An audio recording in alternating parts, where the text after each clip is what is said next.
So, good day everyone. So, we are the group 6, which is we are discussing today about facility layout. Then, I I am Ren Labanza, which is the leader of group 6, and my members will follow also. Sila din yung susunod na magre-report. Then, yung member nga na dalawa is si Magarso at si Arjeline. So, yun nga, facility layout yung topic namin for today. Then, next.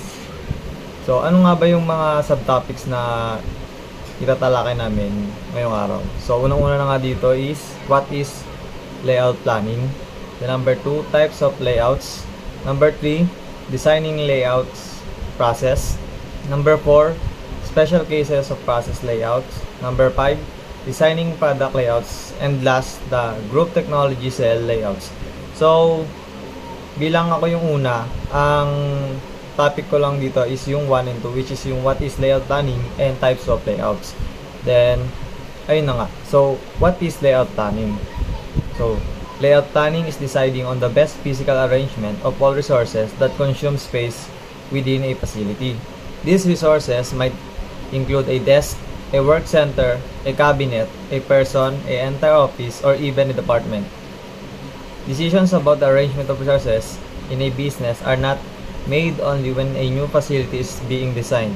They are made anytime the arrangement of resources changes, such as adding a new employee, moving a machine, changing how procedure is implemented. Also, layout planning is performed anytime there is an expansion in the facility or space reduction. So ano nga ba yung sinasabi sa layout planning? So yung layout planning nga is yung pinaka-arrangement siya ng isang facility. Hindi lang pumapasok doon yung arrangement ng pinaka workplace, kasama din doon yung yung office, yung CR, syempre kasama din yun kasi buong facility na yun, hindi lang siya nagfo-focus sa pinaka working station ng isang facility.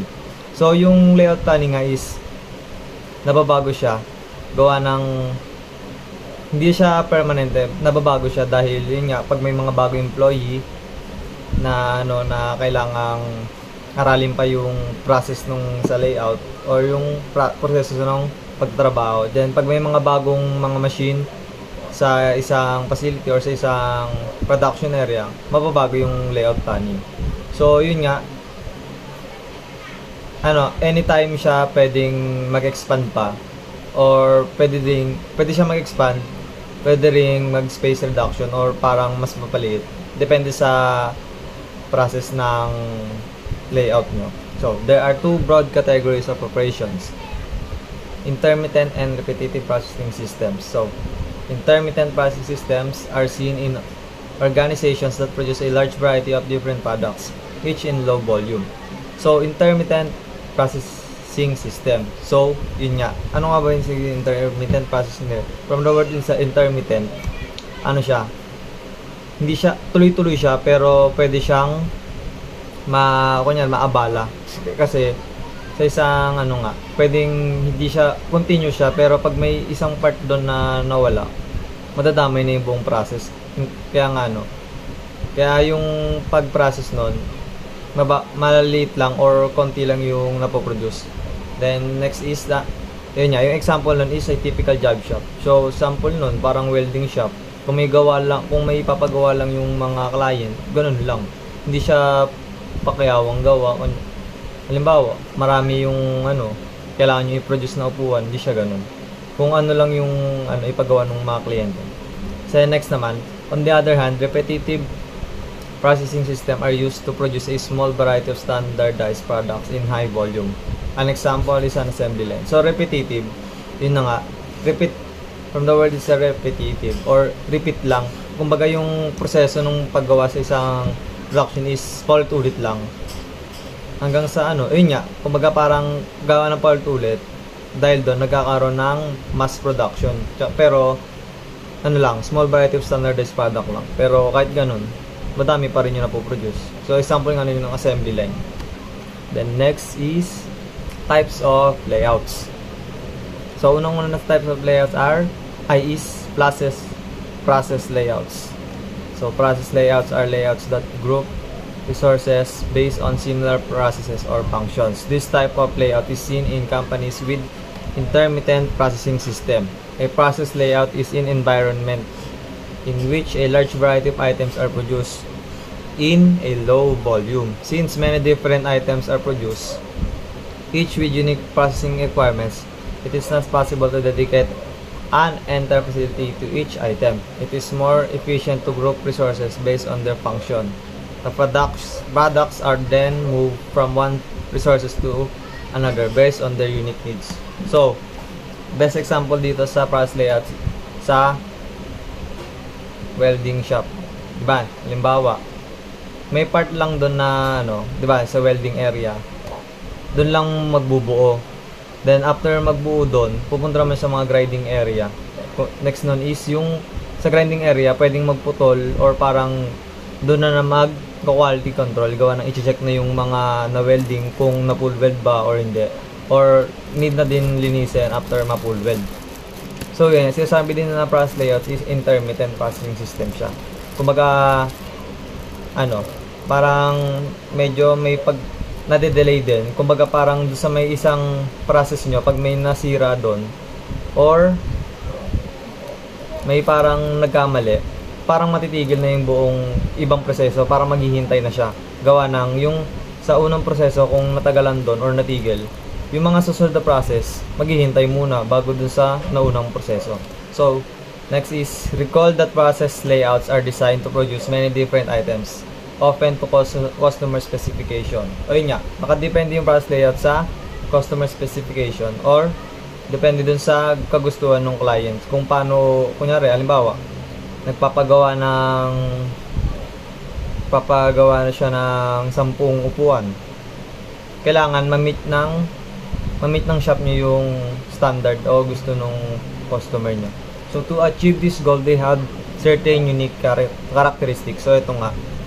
So, unang-una dito, yung process layout are resources used are general purpose. So, the resources in a process layouts need to be capable of producing many different products. So, yun nga, general purpose. Kumbaga, hindi lang siya nag-stick sa isa. Nagpo-produce siya ng mga iba't ibang products, hindi lang ng iisa. Kaya nga, process layout, iba-iba siya. Then next is facility. Facilities are less capital intensive. Process layouts have a less automation, which is typically devoted to the production of one product. So, hindi siya nagba-mass produce. Kumbaga, hindi naman siya typical na handmade. Kumbaga, gumagamit din siya ng mga equipment kaya ng machine. Pero, less automation or typical na yung tao na mismo yung gumagawa. Kasi nga, isang produkto lang. The next is, facilities are more labor intensive. Process layouts typically rely on higher skilled workers who can perform different functions. So yun nga, more labor intensive ng yung process layouts. Kumbaga, nagre-rely siya sa skill ng worker. Kung syempre may mga worker na isang function lang or isang process lang kaya halimbawa mag-welding. Ano yun? Puro welding na lang alam yun. Pero mas magandang i-hire yung marunong mag-welding, marunong mag-troubleshoot, mag-grinding, mag-cut. Kaya mas maganda, higher skilled worker yung mga workers. The next, resources have greater flexibility. Process layouts need to have the ability to easily add or delete products from the existing product line depending on market demands. So yun nga, yung process layouts kailangan mabilis siyang may ability siya na makadagdag or madagdag or pwedeng ialis yung mga product dun sa existing product line or sa process nyo na nakadepende dun sa pangangailangan nung market or depende sa demand ng mga tao. Then next is, processing rates are slower. Process layouts produce many different products and there is greater movement within workstation. Consequently, it takes longer to produce a product. So ito nga, sa processing rates are slower. Dito kasi sa process layouts, hawak mo talaga yung time mo. Hindi ka nag-set ng quota or gaano kadaming product yung kailangan mong gawin.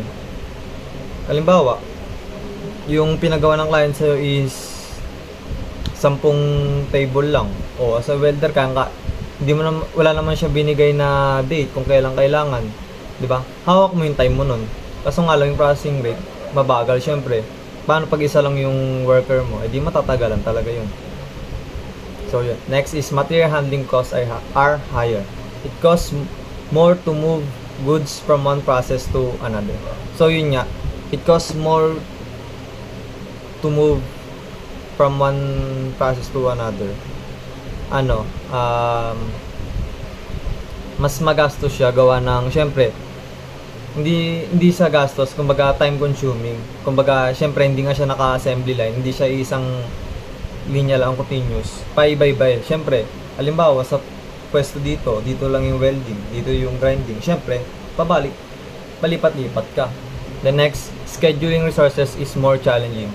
Scheduling equipment and machines is particularly important in this environment if it does not properly. Long waiting lines can form in front of some work centers while others remain idle. So yun nga, scheduling resources is more challenging. So best example dito, paano yung unang process ng paggawa ng product nyo is doon pa lang may nasira na sa machine nyo or sa mga equipment. So yung mga susunod na process, maghihintay pa yun kasi nga wala pang napoproduce dun sa unang process. Kumbaga, nangyayari dyan, madedelay na yung production nyo. Kaya yung parang ibang trabador, tatama rin, gawa ng, syempre, hihintayin pa nila. Eh, mali mo, natatambakan na sila lang gawain. The next, space requirements are higher. This type of layout needs more space due to higher inventory storage needs. So yun nga, yung sa process layouts, kailangan daw siya ng mas malaking space gawa ng yung inventory storage niya. Siyempre, kailangan yung mga materials kailangang materials is andun na sa mismong working area para hindi na kailangan pumunta pa para malapit na lang at mabilis na lang din makuha. Pero kailangan niya talaga siya ng malaking space. The next is product layouts. Product layouts are layouts that arrange resources in a straight line, fashioned to promote efficient production. They are called product layouts because all resources are arranged to meet the production needs of the product. This type of layout is used by companies that have repetitive processing systems and produce one or few standardized products in large volume. So, product layouts, yun nga. Sa product layouts, siya? Yung resources nyo, naka-arrange siya, continuous na yun. Kumbaga, yung mismong tao na lang yung, diba, conveyor, yung unang equipment mo dyan, ay yung unang material, tuloy-tuloy na yun. Kumbaga, ayun nga, sinasabi dito, straight line fashion to promote efficient production. So, yung, mas efficient siya or mas effective yung production nyo, gawa ng dire-diretso lang yung paggawa nyo. Then, naka-arrange na siya eh. Hindi na, ayun nga, kaya nga repetitive processing siya, paulit-ulit lang yung proseso kung paano gawin. Tsaka nakapag-mass produce pa kayo nun. So, remember that product layouts are designed to produce one type or just a type of products in a high volume. So, yun nga, sa product layouts, isang process lang siya. Then, isang product lang talaga yung pinoproduce nyo. So, product layouts have the following characteristics. So, 1. Resources are specialized. Product layouts use specialized resources designed to produce large quantities of a product. So, yung product layouts nga ay gumagamit ng mga specialized resources para makapag-produce sila ng mas maraming produkto nila. The next is facilities are capital intensive. So, product layouts make heavy use of automation which is especially designed to increase production. So yun nga, yung product layouts, mas gumagamit siya ng automation or yung mga machine control na or hindi na kailangan gano'n ng tao para mas mabilis yung proseso nung pagpo-produce ng isang product na yun. Kumbaga, less human intervention siya. So, processing rates are faster. Processing rates are fast as all resources are arranged in sequence for efficient production. Yun nga, mas mabilis yung processing rate dito gawa ng tuloy-tuloy lang yung pag-produce ng product kasi nga naka-arrange na siya sa sequence. Kumbaga, naka-align na talaga kung ano yung pagkakasunod kung paano gawin yung produkto. The next, material handling costs are lower. Due to the arrangement of work centers in close proximity to one another, material handling costs are significantly lower than lower than for process layouts. So yun nga, dahil nga naka-align na siya. So yung work center no is close proximity or talagang madali na lang abutin yung mga ibang material. Like hindi ka na maglalakad pa, parang aabutin mo na lang kasi nga nandun na yung mga materials na gagamitin. Kasi nga tuloy-tuloy na yung nyo. So space requirement for inventory storage are lower. Product layouts have much faster processing rates and less need for inventory storage. So hindi nga naman daw siya kailangan ng space requirement, gawa ng continuous nga yung nyo, naka-sequence na yung kung paano yung proseso ng product layout nyo. Kumbaga sunod-sunod na siya. The next is flexibility is low relative to the market because all facilities and resources are specialized. Product layouts are locked into producing one type of product. They cannot easily add or delete products from existing product line. So yun nga, flexibility is low relative to the market. So yun nga, dahil nga isang produkto lang yung ginagawa sa product layout, hindi ka pwede basta-bastang magdagdag o parang magbawas doon ng ibang product, gawa ng syempre yung sa existing line nyo nung process, yun lang at yun yung proseso kung paano gagawin yung product na yun. Hindi ka pwedeng magdagdag doon ng ibang product, gawa ng hindi naman yun yung proseso kung paano gagawin yun. Then next is, ito lang naman yung table, characteristics of process and product layouts. So ayun na nga, hindi ko na rin masyadong babasahin, gawa ng ayan naman, nandyan naman yung kumbaga yung process layout saka product layouts, parang kina-counterpart lang nila yung isa't isa dyan. So yun nga, able to produce large number of different products. So sa process layouts yun. At sa product layouts, able to produce small number of products. Kumbaga kina-counterpart lang nila yung isa't isa dyan. So yun lang, mababasa nyo naman, ganun din siya sa pinalawanag ko ng mga nauna. The next, hybrid layouts. Ito namang sunod na type ng layout niyo. Hybrid layouts combine aspects of both process and product layouts. This is the case in facilities, where part of operation is performed using an intermittent process system and another part is performed using a repetitive processing system. Hybrid layouts are often created in an attempt to bring the efficiency of a product layout to process layout environment.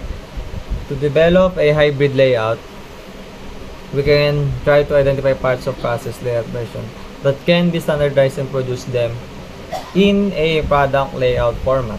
One example of this is called group technology or GT or cell layout. So hybrid layouts nga.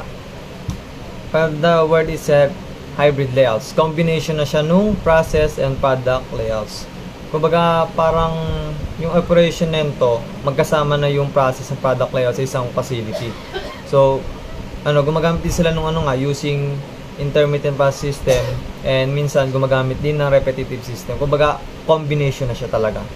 So yun nga, hybrid often created an attempt to bring the efficient product. So parang sinasabi dito, yung hybrid layouts, kumbaga mas naging efficient yung pagpo-produce ng product. Siyempre, combination na siya ng dalawang process layouts di ba? So yun nga, example daw nito is called the group technology or GTCL. So ang pagkakalam ko si Magarso yung sa part niya. So sa kanya na lang malalaman kung ano yung group technology cell layouts. So next, last part of layouts is fixed position layouts. A fixed position layout is used when the product is large and cannot be moved due to its size. All the resources for producing the product, including equipment, labor, tools, and all other resources have to be brought to the site where the product is located. So, yun, from the word itself nga, fixed position. Ito na yung mga equipment or mga machines na ubod nung lalaki or mabibigat. So, by example na dito is yung pagprocess or pagpuproduce ng sasakyan. Diba? Sa mga paggawa ng sasakyan, mga malalaking equipment na yun, tsaka mga machines yung automated na din yun. Kumbaga yung mismong machine na yung equipment na yung gumagawa. Kumbaga controlled na lang ng tao. Then yun nga, fixed position, gawa ng siyempre malalaki yung equipment na yun. Nasa isang pwesto lang, hindi mo na siya pwedeng ma-move. Gawa ng siyempre malaki yun tsaka mabibigat. So yun lang, yun sa fixed position. And dito na natatapos yung part ko sa report. Then next reporter is Binley. Good morning or good afternoon, sir. My name is Mark Binley Mahardulin, and I present you what is designing process layout? Designing process layout. A product layout is designed that position workstation together based on the product they make. Kumbaga dito yung layout nakasalalay yung product natin kung paano natin sila i-manage or iaayos kung saan dapat nakalagay. And they have step for designing process layout. Step 1, gather information. Sa gather information, meron iba-ibang step para mas malaman natin kung ano yung mas ikakaganda ng ating layout. Number 1, identify space need. Collecting pieces of information like size of machine, volume of workers, and other make that space appreciately. Kumbaga dito kailangan nating alamin lahat ng mga bagay na ilalagay natin, yung mga machine, yung mga tao, para mas ma-occupy natin na maayos at makita natin yung process na maayos. Identify available space. Block plan shows that area of the land that involved a planning application or in many other kinds of application process or legal procedure. Kumbaga ito yung example ng block plan ng isang bahay. Dito nakalagay kung ano yung mga isang lugar dapat yung mga ginagamit natin, yung gagamitin natin, yung mga kailangan natin. Yan. Nakalagay dito. Next, identify closeness measure. They have two different ways to measure. Number 1 is promptometrics. This tool is used to capture key anticipated element of change occurring from the project critical issues to those people most likely to be affected by it. Useful improve based in aligning employees to change and how will affect them. Dito ito yung sample nung sa ospital. Dito nakalagay kung ilan ang bilang ng mga gamit, yung kinakailangan nilang space, ano yung mga ilalagay. Kumbaga dito naka table, naka chart para mas malinawan tayo, para mas ma-maximize natin yung lugar. Next, real chart when placing departments, retail or transit companies. A real chart is management tool that takes into account significance of cross-department in decision-making process such as office communication, face-to-face interaction, and critical actions. Kumbaga dito, parang katulad lang din siya ng nauna. Dito naman yung mas inaalam natin kung ano yung mas importante or kung ano dapat yung mas ilagay natin at mas bigyan natin pansin para sa lugar na iyon at para mas ma-occupy na maayos. Next, step 2, develop a block plan or schematic of the layout. A block plan displays the amount of land that is subject of a planning application as well many other types of illegal process and application processes. It shows location of the site borders as well as the elements that right next to it, including the road and any buildings. Kumbaga dito, ito yun naman yung sa outside. Kumbaga, inaalam natin kung ano yung mga nasa tabi natin, yung nasa paligid natin, katulad na ng mga sinabi dito, yung road and buildings. Dito, kailangan natin na malaman nito para mas matayo natin at mas maayos ang ating facility layout. Next, using decision support tools. They have two different tools. Ito para mas malaman natin kung ano yung kaaya-aya at efficient sa ating facility layout. For organizational units function, the plant designer can use automated layout designer program as tool help to create best possible layout while keeping space concentrating in mind. Kumbaga ito, ginagamit to upang makatulong sa atin upang makuha natin yung best layout to keep spacing constraint in mind. Next, computer relative allocation of the facilities technique or CRAFT is an improvement program that aims to optimize design by progressively improving the layout. Kumbaga ito, parang ito din na una. Ito din yung tools na para mas makakatulong sa atin upang ma-improve yung ating layout. Next, step 3, develop detailed layout. A block plan is transformed into realistic schematic and enhancing the layout design by considering department size, shapes, work elements, and layout elements. The final stage utilize tools like drawing, 3D modeling computer, and graphic software. Kumbaga, dito lahat ng nauna ko sinabi, lahat ng mga sinabi ko ay ngayon ilalagay na natin sila sa realistic.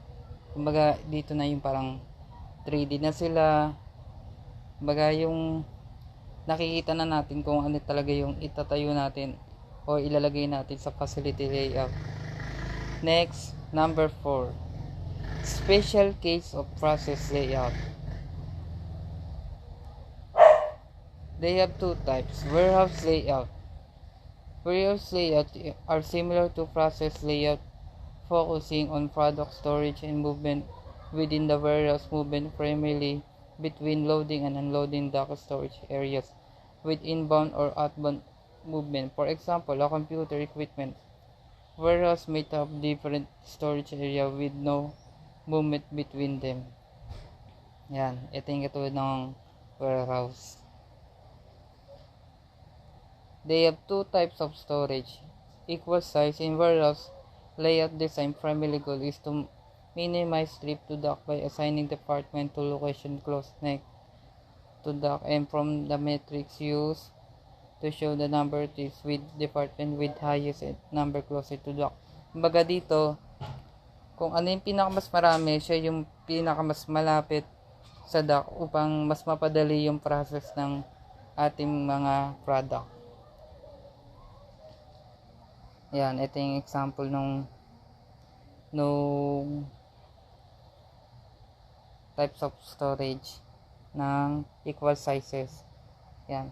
Dito sa mga food category naman to. Kumbaga pinapakita dito kung ano yung pinakamarami nga, tapos siya yung pinakamalapit sa dock para mas mapadali yung process. Next, storage unequal sizes. Kumbaga dito iba-iba yung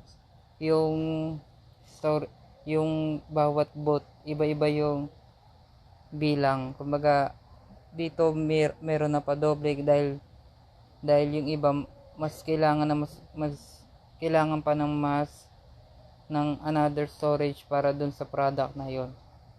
At ganun din yung katulad nung una, kung sino yung mas marami, siya din yung pinakamalapit sa dock. Next, office layout. Office layout describe how physical objects are arranged in workers space.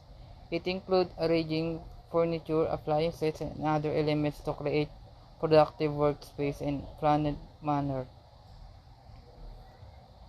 Proximity versus privacy. An office layout plays a crucial role in creating office environment, balancing proximity and privacy. Open office layouts offer visibility and easy interaction, fostering trust and understanding among employees. However, these layouts also require privacy for quiet workout and confidential conversation with coworkers and clients, addressing the consideration essential for enhancing and productivity. Kumbaga, ito yung sample na. Yan, kumbaga dito para mas, yun nga sinabi, para mas maayos at maganda ang ating office layout. At para makatulong din ito sa ating mga office staff, ay kinakailangan din nila ng mga privacy tulad niyan, para mas magkaroon silang idea sa kanilang mga ginagawa at magkaroon ng productivity. Dahil dito, kinakailangan nilang maging focus sa kanilang trabaho upang upang upang upang mapa, upang magkaroon ng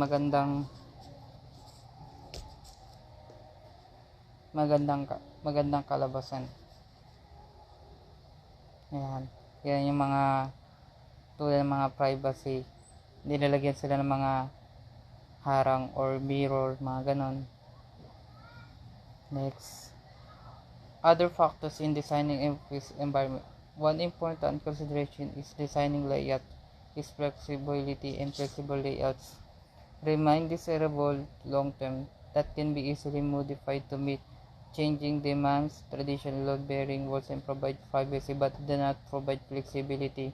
Partition, on the other hand, and flexible but do not offer privacy. Office landscaping and creative approach to employee needs enhance productivity and designing flexibility by incorporating plants, decor, and indoor landscaping to create natural position and section, promoting and pleasant working environment. Kumbaga dito naman, yung hinayaan yung mga tao nila na mga magkaroon ng open office, minsan ito rin yung nakakatulong sa employee para hindi gaano ma-pressure.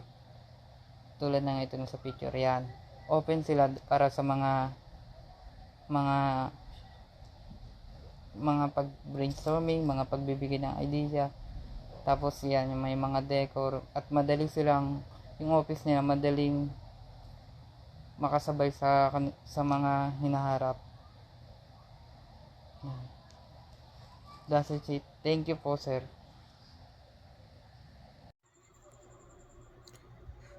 Design product layout.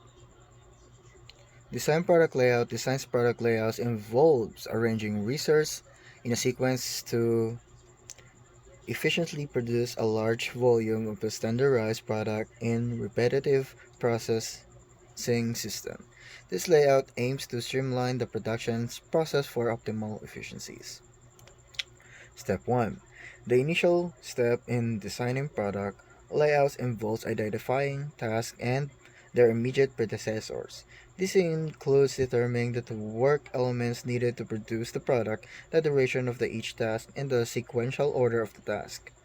Tasks that must be completed directly before another task are known as the task's immediate predecessors. An example is used to clarify this concept.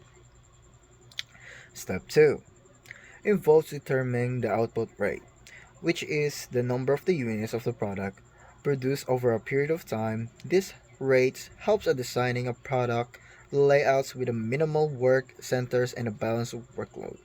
For example, Vicky aims to produce 60 pieces per hour to meet the demand. The total task time to make one pizza is 165 seconds. If Vicky does all 9 work elements herself, her maximum output would be 21.8 pieces per hour. To achieve a 60 pieces per hour, Vicky needs to divide the work among multiple people at the workstations simultaneously. Step 3. Cycle time is a crucial determining the maximum time each workstation has to complete tasks in a product layout. It also indicates how often a product is finished, with the workstations arranged in a sequence from initial to final stage of the production. Cycle times directly impacts production's volume, with a faster cycle time resulting in a greater output.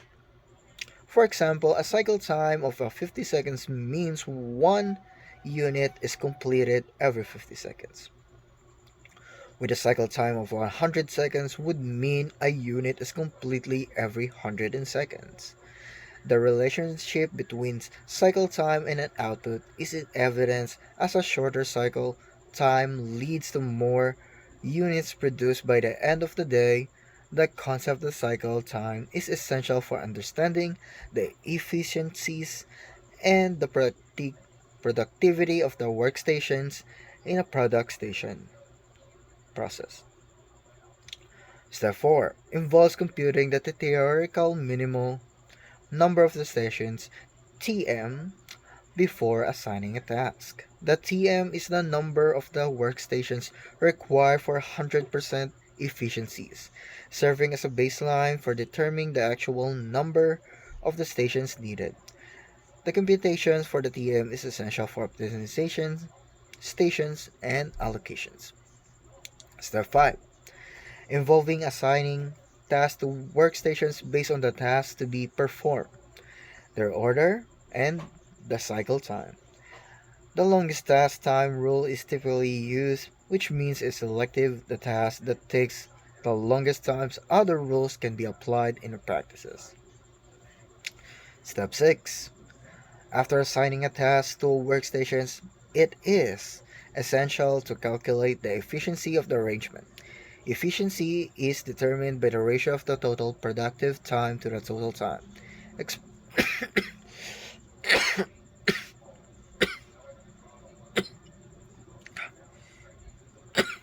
as expressed as a percentage. The formula for the efficiency is the sum of the task time divided by the number of the workstations multiplied by the cycle time. To enhance efficiency, tasks should be allocated to the fewest workstations necessary to meet production goals while maintaining balanced workloads. Group technology, cell layout. Hybrid layouts combines characteristics of both process and the product layouts, aiming to leverage the strength of the each time. Group technology or GD. Cell layouts are a popular form of hybrids. Layouts that brings the efficiencies of the product layout to a process layout environment. By analyzing products in a company similarities to a manufacturing processes and required resources can be identified, allowing for the creation of the groups of the products that are very similar in production placings. All the resources needed to the cell, each group in a separate area, called a cell, enable the efficiency product of the group or family of items due to the close proximity of the resource.